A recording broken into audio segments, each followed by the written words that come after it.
¡Ay! ¡Entre contadas! ¿Entre contadas? Entre contadas. Entre contadas. Entre contadas. Entre contadas. Entrevistas a narradoras y narradores. Hola, muy buenos días. Bienvenidos a Entre contadas. Qué gusto encontrarnos aquí. Y yo soy Giovanna Cavasola y hoy tengo el gran gusto de compartir con ustedes las palabras de una extraordinaria narradora palestina, Fidaa Ataya. Y he tenido el gran placer de volver a encontrarme con Fidaa en el festival de Midsummer de Raccontami una storia en Roma y en la abadía de Farfa, que es una abadía benedictina muy antigua, en uno de los caminos de peregrinaje más antiguos de la historia. Y bueno, pues ahí se desarrolló este encuentro maravilloso. Ahí Fidaa trajo desde Ramallah, donde vive, que es la capital de Palestina en Cisjordania, ocupada por el ejército israelí. Trajo un grupo de 7 alumnas de su escuela de narración, que son unas maravillosas narradoras, unas mujeres que enfrentan una situación muy difícil y sin embargo con una enorme fuerza cantan, bailan, cuentan sus historias, sus relatos. Pues a veces se quiebran, desde luego, y nos dejan sin palabras, sin aliento, con los ojos llenos de lágrimas, y sin embargo después nos dejan también una enorme fuerza de resiliencia, de ganas de luchar, de vivir, de rescatar su tierra. Fidaa Ataya es una narradora tradicional, una narradora oral maravillosa, titiritera, actriz y maestra de teatro y narración. Como cineasta y directora ha realizado varios cortos. Su abuela, que fue expulsada en 1948 de su pueblo, de su tierra, de su casa, Al-Burj, y tuvo que vivir refugiada, le contaba cuentos a Ataya, a Fidaa. Y escuchándola, Fidaa volaba con su imaginación más allá de la frontera, lejos de la ocupación, hacia la libertad. Y por eso esos cuentos entrañables se le quedaron en el corazón, y las ganas de narrar, de contar, de escuchar las historias de las personas se le quedaron, y se le quedó gana también de transmitirlos. Fidaa por eso nos cuenta que tradicionalmente en Palestina las mujeres no contaban en espacio público, solo contaban los hombres. Las mujeres contaban entre ellas en los espacios privados de la casa, de las labores, y contaban otro tipo de cuentos, pero Fidaa eligió narrar las historias para rescatar la tradición de su pueblo y mantener vivas sus raíces culturales y sanar las heridas profundas que las circunstancias provocan. Cuenta relatos para mantener viva la memoria de la historia no escrita de su pueblo, el patrimonio intangible que une el pueblo palestino. Y aquí quisiera hacer un paréntesis, porque hay investigadores muy importantes que en los años 50, 60, 70 se fueron de pueblo en pueblo recopilando muchas historias y haciendo unos archivos muy importantes. Estos archivos estaban guardados en Ramallah, pero desgraciadamente los israelíes se los han llevado y no dejan que nadie los consulte. Esto salió a colación porque en un conversatorio que tuvimos en el festival estaba presente una investigadora etnomusicóloga estadounidense que está haciendo una amplia investigación precisamente sobre la narración, los cuentos y la música palestina, y que fue a buscar esos archivos porque, bueno, pues se publicaron libros y sabemos que existen, sin embargo, no tuvo permiso de consultarlos. Y bueno, pues nadie los puede consultar, están resguardados, porque la palabra es un arma importante, muy fuerte, para enraizar un pueblo, para mantener sus raíces. Yo creo que por eso, pues, la censuran, ¿verdad? Bueno, cierro la paréntesis. Fidaa es licenciada en Educación, Psicología, diplomada en Teatro, con maestría en Artes Integradas de la Universidad de Plymouth State de Nueva York, en Estados Unidos. Es miembro de la Facultad de Artes Performativas en la Universidad de Georgetown, también en Estados Unidos. Se ha presentado con espectáculos en Europa, Medio Oriente, el norte de África, Estados Unidos. Es fundadora de múltiples grupos teatrales y proyectos artísticos realizados tanto en Palestina como en Estados Unidos. Ha realizado muchos talleres de narración en campos de refugiados con las mujeres y niños para recopilar sus historias, sus vivencias, sus recuerdos y también los cuentos que ellos todavía pueden recordar. Actualmente, con la Biblioteca Serraj de Ramallah, Fidaa ha creado el National Storytelling Center de Palestina, una escuela de narración oral con cursos y talleres de diferentes niveles. El nivel profesional es de 3 años.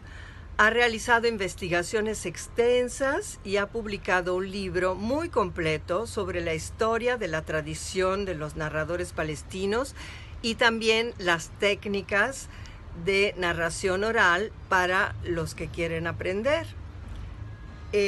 Pues esta es un poco muy sintéticamente pues el currículum, que en realidad es muy extenso, de Fidaa, pero yo creo que si están interesados lo pueden buscar en internet. Y he preferido también, por cuestiones técnicas, dejar que Fidaa expusiera en una sola intervención las motivaciones que la llevaron y siguen estimulando en su labor de narradora. También aprovecho para agradecer al grupo Racóntame una Historia, quien hizo posible esta entrevista, y por supuesto un gran agradecimiento al grupo de Entre contadas, por la enorme oportunidad y por la labor de edición de esta entrevista. Aquí les dejo con la palabra de Fidaa Ataya. Bienvenida, Fidaa, a Entre contadas. Gracias. Hi, Giovanna. It was really nice meeting you and learn about Mexico through storytelling and learn about beautiful tradition. I could see it in your clothes and your stories and your heart and smile. It's Fidaa Ataya. I am from Palestine and I'm a storyteller. I inspired from my grandma in order to become a storyteller. I decided to become a storyteller because I felt that we need this to be in Palestine, and we need storytellers to tell the story of Palestine and what's going on in Palestine. But before I went just farther there, I just thought about my grandmother's story, what she was telling me, all folk tales, wonder tales. And I said, let me just tell my grandmother's story. And because I remember then I used to sit in her lab when I was 7 years old. And with her stories, I could really cross borders, seas, countries, fly far away. And I felt that she was very powerful, and I'm missing this. And I think Palestine missing that tradition, and I thought that we have to call it back in our children's memory. Make them experience that. I just said, okay, let's just have fun and search for more stories. we have been searching to find stories, other people as well in Palestine. We like then we just said, let's tell the stories. We told the stories in schools, universities, in the street, gardens, and festivals. Like in Palestine, we have a rich tradition in storytelling, as well as we have different style of storytelling. Like we have Box of Wonder, where's the man who have a box full of wonders, right? And he traveled from place to another to tell the stories, and from village to a village to a city, and the people give him like a food, sometimes eggs, sometimes sometimes money. And the other type of storytelling that also was a sha'ir al-rababa, the person who have an instrument. He's mostly from Bedouin community, travel from community to another, telling his poem. In the poem, there is stories of his community, sharing that news to other community. And that was the type of doing journalism work, but in very creative work, in very creative style. As well as we have the third style of storytelling, we call it inwah, where the lady start inventing and creating sad songs come from memories for the one who died, in order to honor this person, and in order to show that they are sad and sad and sad for that death, to bring that person back to life through circle storytelling. And the lady practice and do different specific gesture in order to show the solidarity for the family who have lost the person. And as well as we have the women storyteller, we call her Hakawatiya, and the one who was used to tell stories in the houses, big family. And the big family house where the mother, father, grandfather, grandmother, sisters, brothers, aunts, all together, uncles, sitting, hearing her, and she mostly hears stories about folk tales, wonder tales. And Professor Sharif Kanana said the folk tale story is like older than 2,000 years.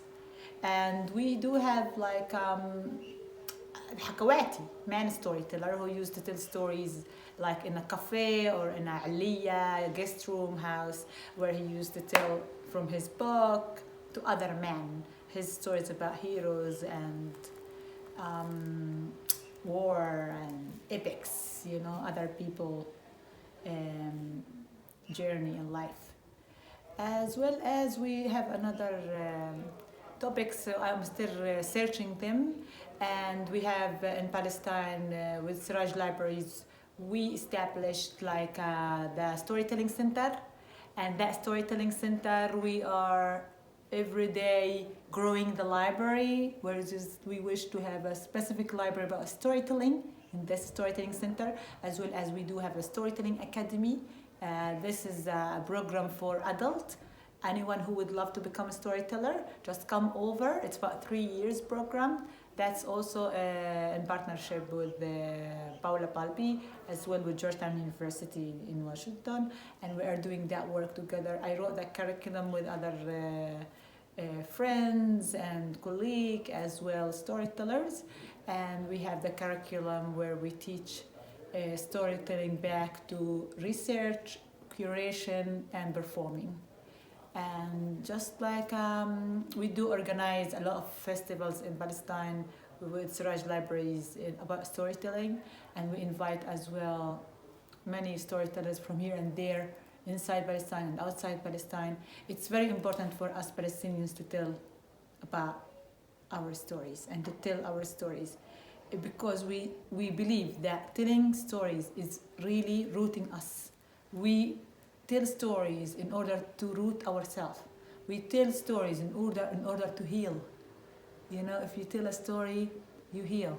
If there is a pain inside you, you have to speak it out in order to make others hear it, and you heal yourself, and others have knowledge about it.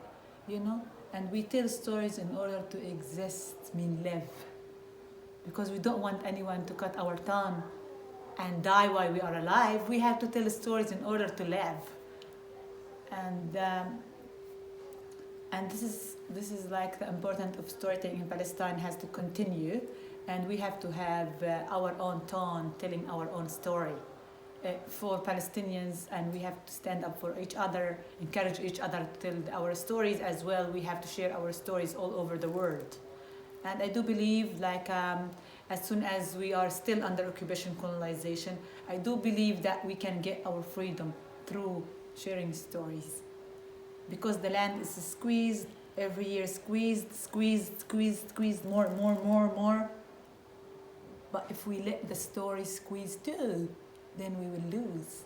But maybe the land can squeeze, we can't do anything for it.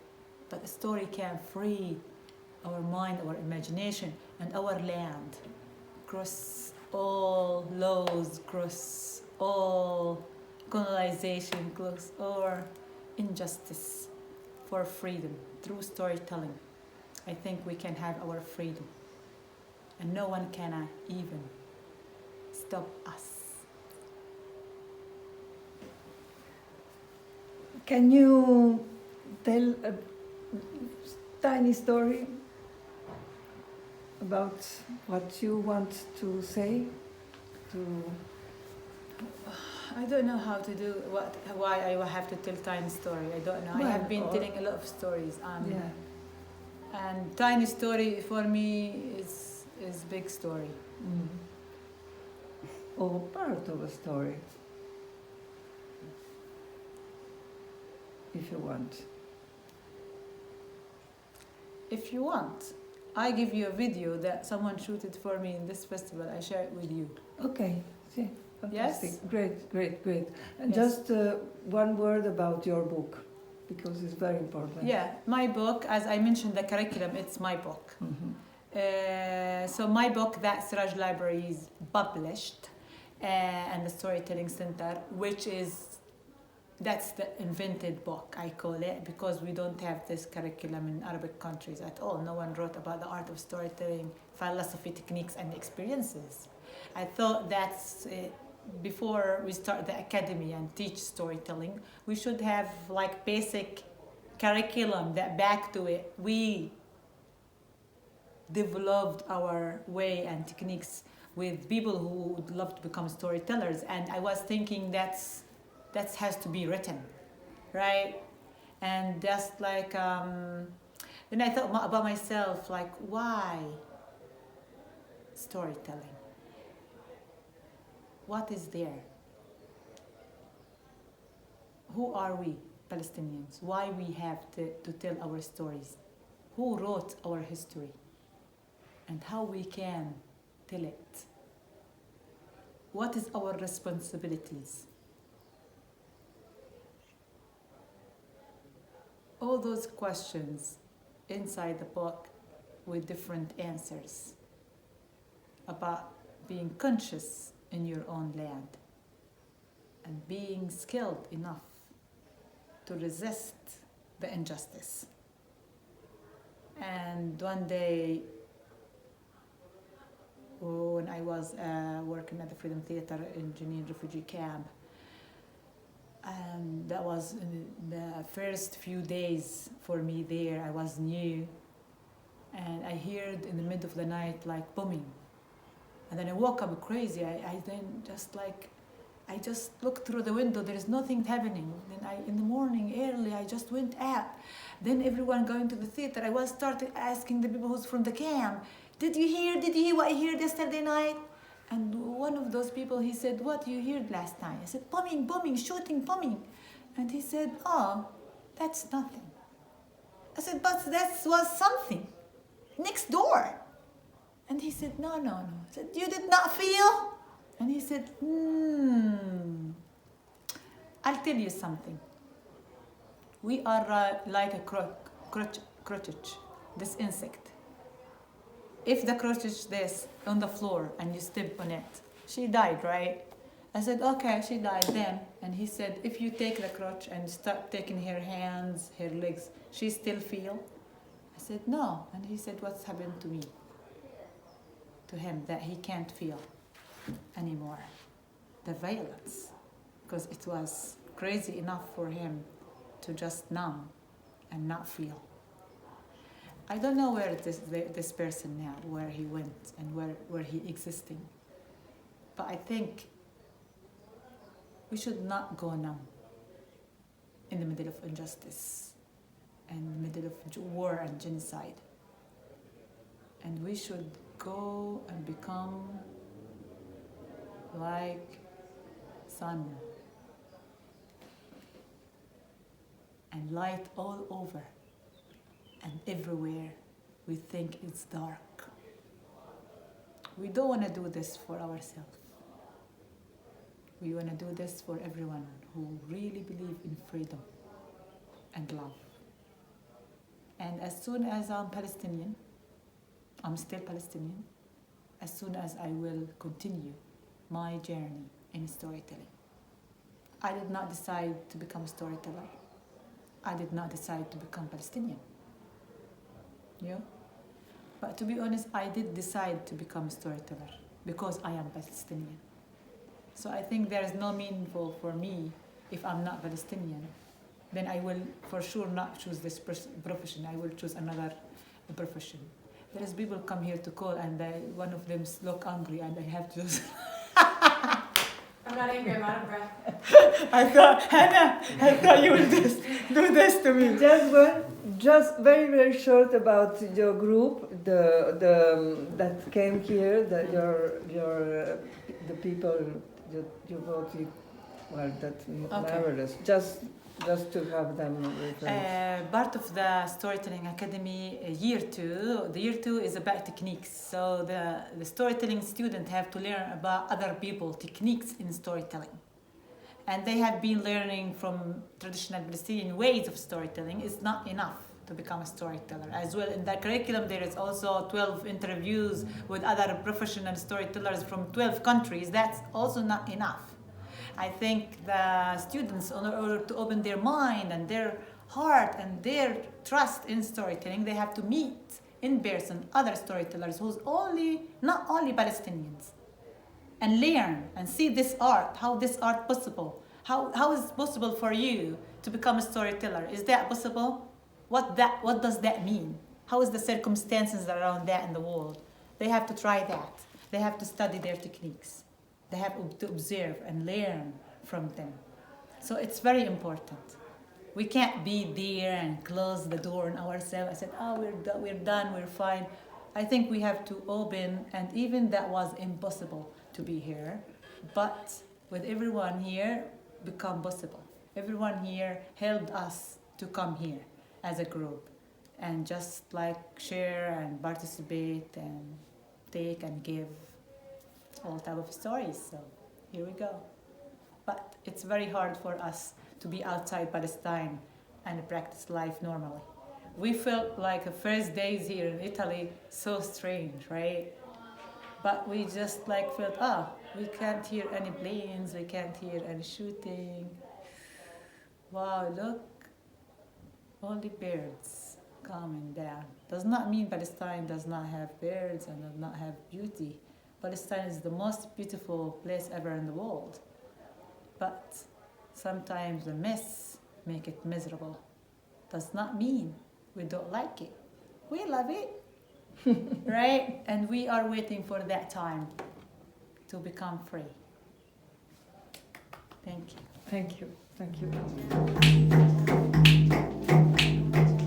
Giant cabin, the giant who hear a store beside the store.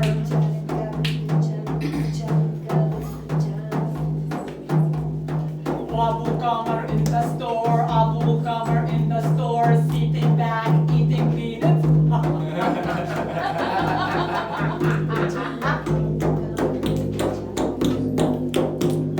Stack a luna, kaluklal, liabilities us, they build it us. How much would you pay for us? The cat jumped on that case. The grindstone hit the ground. With Sajara, it's full of murky water. Caesar here and Caesar there, and here's the cutter come to cut my Done.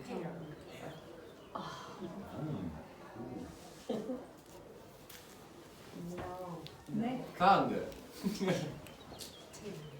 Tail. Nails. Tongue. Alhamdulillah.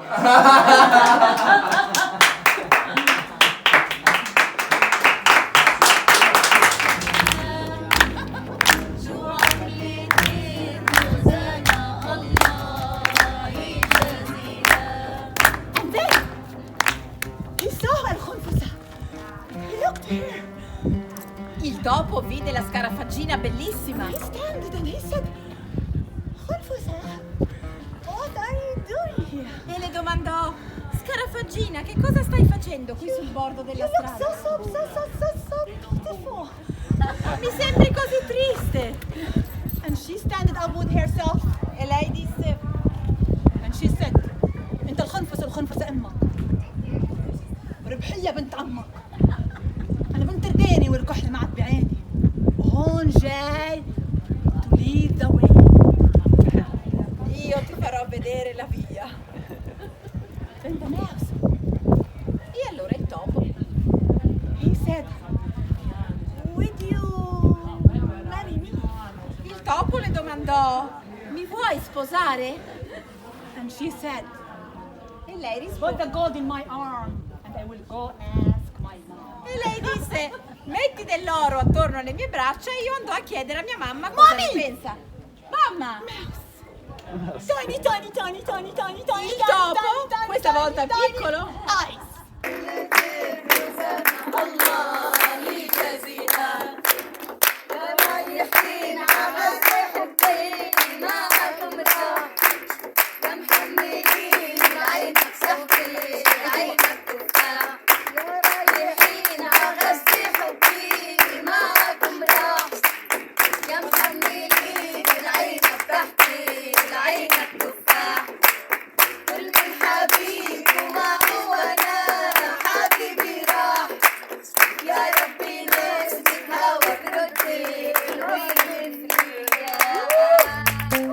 Red de Narradoras México.